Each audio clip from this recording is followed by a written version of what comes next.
বাংলার মাটিতে এমন একটি সম্প্রদায়ের জন্ম হয়েছিল যারা জাত ধর্মের বিভেদ মানতেন না। তারা বিশ্বাস করতেন মানুষের মধ্যে ঈশ্বরের বাস। হাতে একতারা, কাঁধে ঝোলা আর মুখে মানবতার গান। তাদেরই আমরা আজ বাউল নামে চিনি। কিন্তু প্রশ্ন হলো, বাউল সম্প্রদায়ের জন্ম কিভাবে? কারা ছিলেন প্রথম বাউল?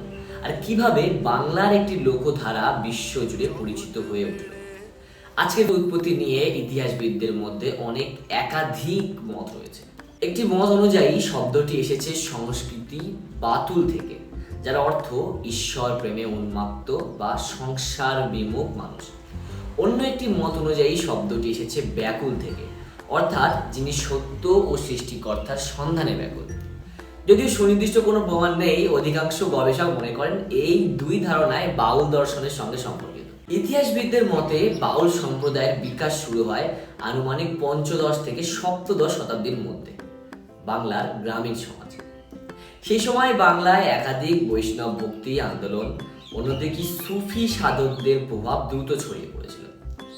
বৈষ্ণবদের প্রেম ভক্তি, সুফিদের আধ্যাত্মিক সাধনা এবং বাংলার সহজিয়া দর্শনের মিলন থেকেই ধীরে ধীরে গড়ে উঠল বাউল সম্প্রদায়। অর্থাৎ বাউল কোনো একক ধর্মের সৃষ্টি নয়, বরং এটি বহু ধারার মিলনে গড়ে ওঠা একটি আধ্যাত্মিক ও মানবতাবাদী জীবন দর্শন। মধ্যযুগে বাংলার সমাজ ছিল জাতপাত, ধর্মীয় বিভাজন এবং নানা সামাজিক কুসংস্কারের পূর্ণ। এই পরিস্থিতিতে বাউলেরা ঘোষণা করেন মানুষই সবচেয়ে বড় সত্য। তারা মন্দির বা মসজিদের চেয়ে মানুষের অন্তরের সাধনাকে বেশি গুরুত্ব দেন।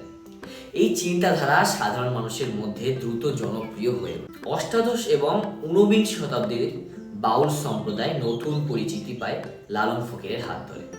যদিও লালনের জন্ম ও শৈশব সম্পর্কে নিশ্চিত তথ্য পাওয়া যায় না, তবে তিনি বর্তমান বাংলাদেশের কুষ্টিয়া অঞ্চলে বাউল দর্শনের অন্যতম প্রধান প্রচারক ছিলেন।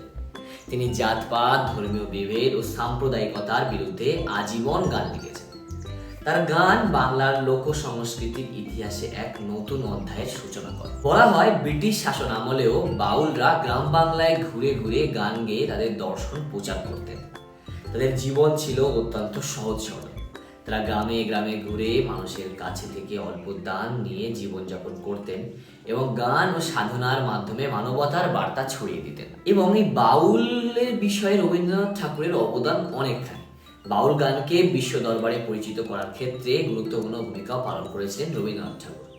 তিনি বাউল দর্শনে গভীরভাবে অনুপ্রাণিত হন এবং তার বহু গানও লেখায় এই প্রভাব স্পষ্ট হয়ে ফুটে ওঠে। এর ফলে শিক্ষিত সমাজেও বাউল সংস্কৃতি নতুন করে গুরুত্ব পেতে শুরু করে। ভারত ও বাংলাদেশের স্বাধীনতার পর দুই বাংলাতেই, মানে এপার বাংলা এবং ওপার বাংলা, দুই বাংলাতেই বাউল সংস্কৃতির চর্চা অব্যাহত থাকে। বিভিন্ন লোকসঙ্গীত, উৎসব, গবেষণা এবং সাংস্কৃতিক অনুষ্ঠানের মাধ্যমে বাউল গান আরও জনপ্রিয় হয়ে ওঠে। ২০০৫ সালে বাউল গানকে মানবজাতির অমূল্য সাংস্কৃতিক ঐতিহ্যের অন্যতম নিদর্শন হিসেবে স্বীকৃতি দেওয়া হয়। এই স্বীকৃতি বাউল ঐতিহ্যকে আন্তর্জাতিক পর্যায়ে আরও পরিচিত করে তোলে। প্রায় ৫ শতাব্দীর ইতিহাস অতিক্রম করেও বাউল সম্প্রদায় আজও বাংলার অন্যতম গুরুত্বপূর্ণ সাংস্কৃতিক ঐতিহ্য। তাদের গান শুধু সুর নয়, ইতিহাস, দর্শন, মানবতা এবং প্রতিবাদের এক অনন্য দলিল।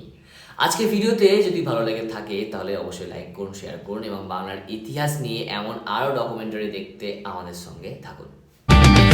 লালন বলে জাতের বদনা, লালন বলে জাতের বদনা, ডুবিয়েছি সাত বাজারে, সব লোকে কয় লালন কি জাত সংসারে, সব লোকে